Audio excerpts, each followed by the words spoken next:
السلام علیکم نحمده ونصلي على رسوله الكريم اما بعد انما يخشى الله من عباده العلماء ان الله عزيز حكيم صدق الله العظيم. جنہیں میں ڈھونڈتی تھی آسمانوں میں زمینوں میں، کہ جنہیں میں ڈھونڈتی تھی آسمانوں میں زمینوں میں، وہ نکلے میرے ظلمت خانہ دل کے مکینوں میں. حاضرین کرام، آج میں ان یاران باصفا، شہیدان عشق وفا، وارثان بلال اور سراخیل آزادی کے تذکرے کی سعادت حاصل کر رہی ہوں، جن کا قلب و جگر اسلام کی عظمت سے معمور تھا، جن کے چہرے پرعزم و استقلال کی کرنیں جلوہ فگن تھی، جن کا دل جذبہ جہاد سے سرشار تھا، جنہوں نے اپنی ساری زندگی اسلام کی سربلندی اور اعلاء کلمت اللہ کے لیے وقف کر دی، جن کی ایک تاریخ ہے، جن کی ایک داستان ہے، جنہوں نے ہر دور میں اسلام کی آبیاری کی ہے اور اس چمنستان عالم کی طرف بڑھنے والے ہر باد سموم کی راہ میں دیوار آہنی بن کر حائل ہو گئے ہیں.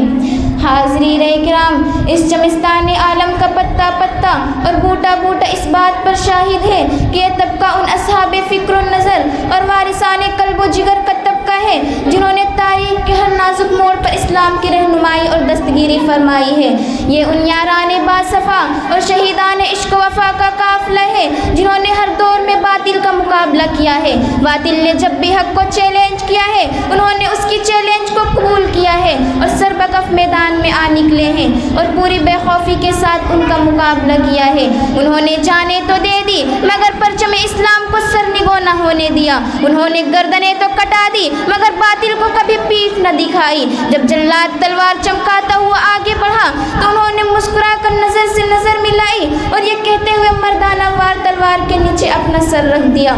فلست ابالي حين اقتل مسلما على اي شق كان في الله مصرعي. غرض یہ کہ انہوں نے ہر محاذ پر باطل کا مقابلہ کیا اور ہر طرح سے کیا. ضرورت پڑی تو گولی چلائی، ضرورت پڑی تو تلوار چلائی، تلوار پھینکی قلم اٹھا لیا، ضرورت پڑی تو اپنے شعلہ نمائیوں سے طوفان و تند تیز سرکش و بے باک کا کام لیا، اور جب ضرورت پڑی تو قوم کے ننھے ننھے نونہالوں کی تربیت و اصلاح کر کے باطل کے لیے دیوار آہنی اور فولادی لشکر بنا دیا. آج میں انہی جیانوں اور سرفروشہ اسلام کی تھوڑی سی تاریخ اور ادنا سی جھلک آپ کو دکھا دینا چاہتی ہوں کہ انہوں نے جنگ آزادی میں کیا کارنامہ انجام دیا ہے اور ان کا کیا مقام رہا ہے. حاضرین کرام، جب ہندوستان کے مقدس سرزمین پر انگریزوں کا ناپاک سایہ پڑا اور وہ اپنے شاطرانہ و یارانہ چالوں سے یہاں کے حاکم بن بیٹھے، جب باشندگان ہند کو غلام بنایا جانے لگا، جب باشندگان ہند کا خون اس کے پسینے سے بھی عرضہ ہونے لگا،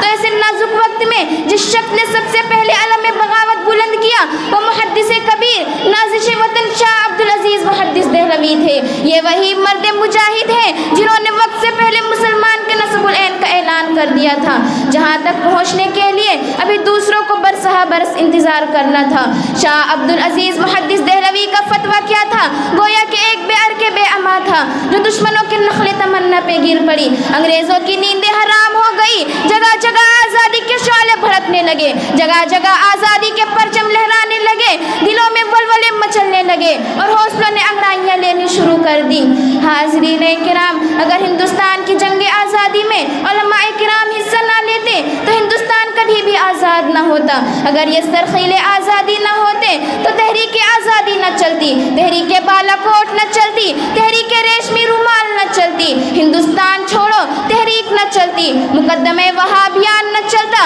امبالہ سازش کیس نہ بنتا. الغرض علماء کرام نے ہی اپنے خون جگر سے عروس آزادی کی حنا بندی کی ہے اور اپنے مقدس لہو سے شجر آزادی کو سینچا اور پروان چڑھایا ہے. مگر اے لوگوں، ہمیں ان مجاہدین کی یادوں کو زندہ رکھنا ہوگا، ان کی بے مثال لازوال قربانیوں سے اپنوں اور بیگانوں کو آشنا کرانا ہوگا، کیونکہ ملک کے غداروں اور مسلم دشمنوں کی یہ کوشش ہے کہ ان کی قربانیوں سے ہندوستانی عوام کو اندھیرے میں رکھا جائے اور یہ تأثر دیا جائے کہ ہندوستان کی جنگ آزادی مسلمانوں نے نہیں صرف ہندوؤں نے لڑی ہے اور وہ اپنے اس ناپاک سازش میں کافی حد تک کامیاب ہو چکے ہیں، کیونکہ آج خود ہماری نئی نسل ان کی قربانیوں سے اکثر ناواقف ہو چکے ہیں. لہٰذا اگر ہم ان کے مجسمے حرام ہونے کی وجہ سے نصب نہیں کرا سکتے مگر ان کے نام پہ ادارے تو بنا سکتے ہیں تاکہ ہماری آنے والی نئی نسل ان کی قربانیوں کو یاد رکھے۔ اگرچہ ہمارے اسلاف و اکابر نے اپنے زبان کالو حال سے کہہ دیا ہے، نہیں منت کشے تابے شنی دنداستہ میری، نہیں منت کشے تابے شنی دنداستہ میری، خاموشی گفتگو ہے بے زبانی ہے زباں میری۔ اڑائے کچھ ورق لالا نے کچھ بلبل نے کچھ گل نے، اڑائے کچھ ورق لالا نے کچھ بلبل نے کچھ گل نے، چمن میں ہر طرف پھیلی ہوئی ہے داستہ میری۔ وما علینا